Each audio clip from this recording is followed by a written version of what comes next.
Hello friends, welcome to my class.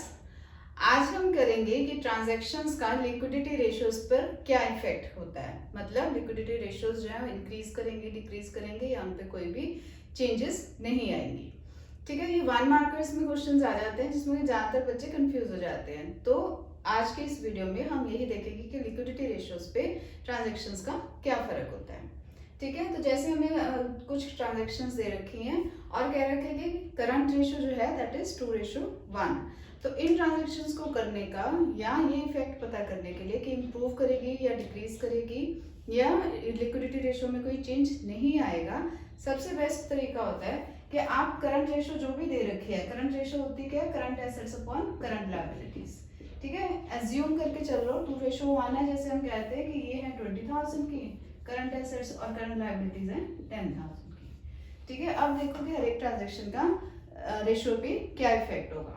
जैसे कहते हैं purchase of goods for cash, goods purchase किए हैं, गुड्स जो आएंगी वो हमारी करंट एसेट्स में इंक्लूड होंगी। ठीक है, मतलब स्टॉक इंक्रीज कर रहा है और कैश जो है वो जा रहा है क्योंकि हमने कैश के अगेंस्ट गुड्स को परचेज किया है। तो जैसे सपोजिंग हम कहते हैं 20,000 की हमारी पहले करंट एसेट्स थी, हमने 5,000 के गुड्स परचेज किए। ठीक है, वो प्लस कर देंगे पर 5,000 हमने कैश भी दिया। ठीक है, अपॉन करंट लायबिलिटीज में तो कोई चेंज नहीं आया, तो नेट इफेक्ट क्या रहा, हमारी करंट रेशियो क्या रही, सेम रही। तो there will be no change.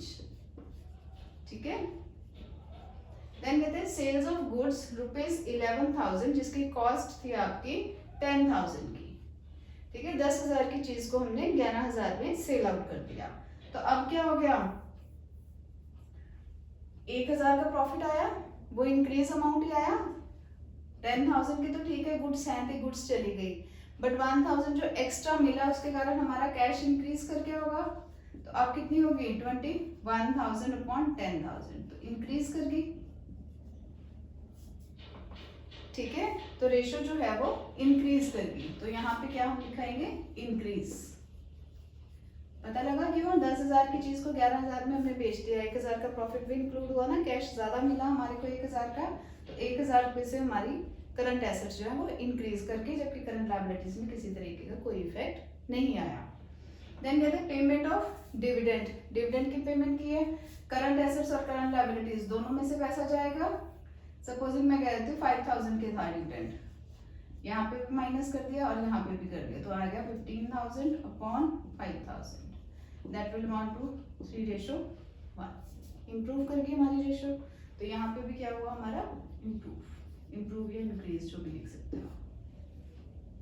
ठीक है, देन कहते हैं purchase of loose tools against cash. ठीक, लूज टूल्स जो हैं वो करंट एसेट्स की कैटेगरी में नहीं आते हैं, अब वो हमने परचेज किया और उसके अगेंस्ट हमने कैश की पेमेंट कर दी हुई है। तो दैट मीन्स 20,000 है जो हमारे, उसमें से हमने सपोजिंग 1,000 का ही लूज टूल्स खरीदे थे, कैश तो चला गया ना, लूज टूल्स को तो हम नहीं लेंगे क्योंकि करंट एसेट्स की कैटेगरी में करंट रेशियो निकालते हुए हम नहीं लेते लूज टूल्स।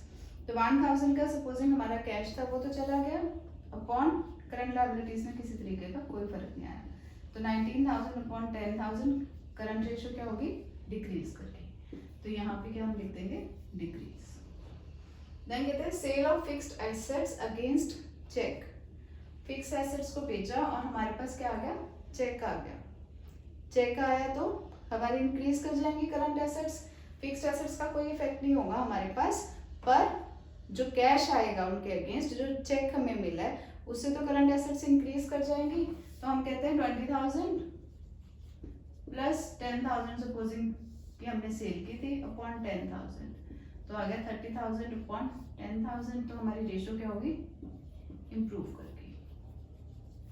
ठीक है, receipt of cheque from debtor, debtor भी करंट एसेट में है और चेक भी करंट एसेट को ही इफेक्ट करेगा। डेटर की जगह अब चेक ने ले ली, डेटर कम हुआ, चेक उतने से ही बढ़ गया, कोई इफेक्ट नहीं आएगा, देन हम लिखेंगे नो इफेक्ट।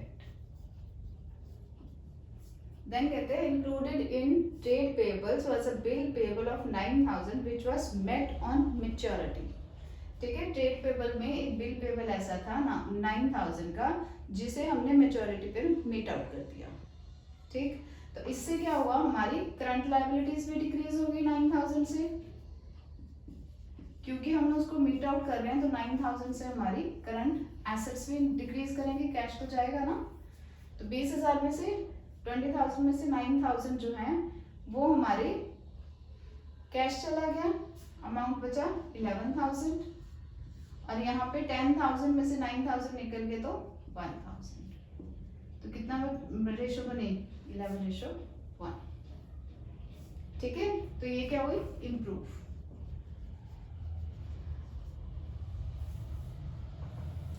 क्लियर है। देन कहते हैं company issued 1 lakh equity shares to the vendor of machinery purchased. अब मशीनरी परचेज की, बट उसे कैश देने के बजाय कंपनी ने क्या करा, 1 लाख के इक्विटी शेयर्स इशू कर दिए। ठीक है, ना करंट एसेट्स में मशीनरी आती है, ना इक्विटी शेयर्स करंट लायबिलिटी या करंट एसेट्स में से कुछ आते हैं। दैट मीन्स करंट एसेट्स और करंट लायबिलिटीज अफेक्ट नहीं हो रहे हैं, तो that means there is no effect. ठीक है, क्लियर है ये सारी ट्रांजेक्शंस की करंट रेशो पे इंक्रीज हो रहा है, डिक्रीज हो रहा है। अब क्विक रेशियोज पे देखते हैं कि क्विक रेशियोज पे क्या इफेक्ट होता है जब ऐसी ट्रांजेक्शंस होती हैं। क्विक रेशियो के केस में जैसे फर्स्ट कहते हैं purchase of inventory for cash, और हमारी क्विक रेशियो दे रखे 1.7:1। दैट मीन्स क्या हुआ, quick assets upon current liabilities. Quick assets supposing हम कहते हैं 17,000 की हैं और करंट लायबिलिटीज 10,000 की हैं। ठीक है, अब कहते हैं purchase of inventory for cash. Purchase कर रहे हैं हम इन्वेंट्री, इन्वेंट्री इंक्लूड नहीं होती क्विक एसेट्स में, बट कैश तो इंक्लूड होता है ना। परचेज करेंगे तो कैश जाएगा, ठीक है, कैश रिड्यूस होगा। दैट मीन्स हम सपोजिंग मैं कहती हूँ इन्वेंट्री अपने 1000 की ही खरीदी है, ठीक है, तो क्विक एसेट्स में से पैसा जाएगा तो 16,000 हो जाएगा, 17,000 माइनस 1,000 अपॉन 10,000, तो रेशो हमारी कम हो जाएगी। ठीक है, तो फिर हम क्या लिखेंगे, that will reduce. Sale of goods costing ₹10,000 for ₹60,000। अब पैसा आ रहा है, इंक्रीज कर रहा है, क्विक एसेट्स इंक्रीज कर जाएंगे 17,000 की बजाय सपोजिंग क्या, ये तो दे ही रखा है 60,000 का आपके पास आया है, तो कितना आ जाएगा 77,000 हो जाएगा। तो रेशो जो है वो इंक्रीज कर गई, तो हम लिख देंगे यहाँ पे इम्प्रूव हो जाएगी। ठीक है, गुड्स तो ठीक है, बट कैश जो है वो ज्यादा आ रहा है हमारे पास, तो उससे हमारा क्या होगा, क्विक रेशो इंक्रीज कर जाएगी। Sale of an office furniture book value 10,000 for ₹7,500। Office furniture जो है क्विक एसेट्स में नहीं आता, बट ये जो पैसा 7,500 का आया है ये तो क्विक एसेट्स में आता है, तो क्विक एसेट्स जो है फिर इंक्रीज होंगी, क्विक एसेट्स इंक्रीज करेंगे तो रेशो जो है वो इम्प्रूव करेगी। ठीक है, पेमेंट ऑफ डिविडेंड, डिविडेंड की पेमेंट करी है, सपोजिंग मैं कहती हूँ 2000 का डिविडेंड था, पेमेंट करी है, क्विक एसेट्स और करंट लायबिलिटीज दोनों ही रिड्यूस होंगी, तो 15,000 अपॉन 8,000, तब भी हमारी रेशो जो है वो कुछ 7-8 करके या 8-8 करके कुछ बनेगी, तो मतलब वो रेशो जो है वो इम्प्रूव ही करेगी हमारी। ठीक है, नेक्स्ट कहते हैं अगर ये दो ट्रांजेक्शन्स वो हैं जबकि हमारी क्विक रेशो जो है 1.5:1 दे रखी है। अब कहते हैं पेड ₹3,000 रेंट इन एडवांस। अब इस केस में हम quick ratio quick assets upon current liabilities ये हमने लिखते हैं 15,000 अपॉन 10,000 की। ठीक है, 3,000 का रेंट एडवांस में हमने पेमेंट कर दी हुई है। इससे क्या हुआ, rent in advance, payments in prepaid expenses जो है वो इंक्लूड नहीं होते क्विक एसेट्स में, बट कैश तो होता है। पेमेंट कर रहे हो 3,000 की, तो लेस करोगे 3,000 तो आएगा तुम्हारा 12,000 अपॉन 10,000, रिड्यूस करके, तो हम यहाँ पे लिख देंगे फिर रिड्यूस।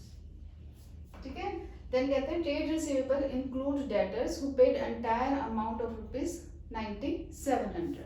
अब डेटर्स ने सारी की सारी पेमेंट कर दी हुई है, तो मतलब क्या हुआ, 15,000 प्लस 9,700 हमें कैश मिला, माइनस 9,700 के हमारे डेटर्स खत्म हो गए।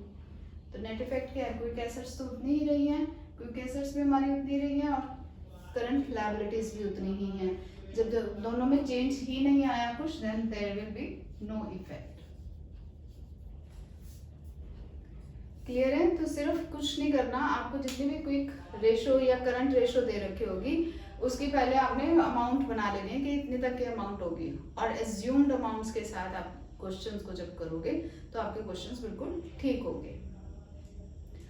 होप आपको ये सारी चीज़ें समझ आई होंगी. If you like my video please do like share and subscribe. Thank you.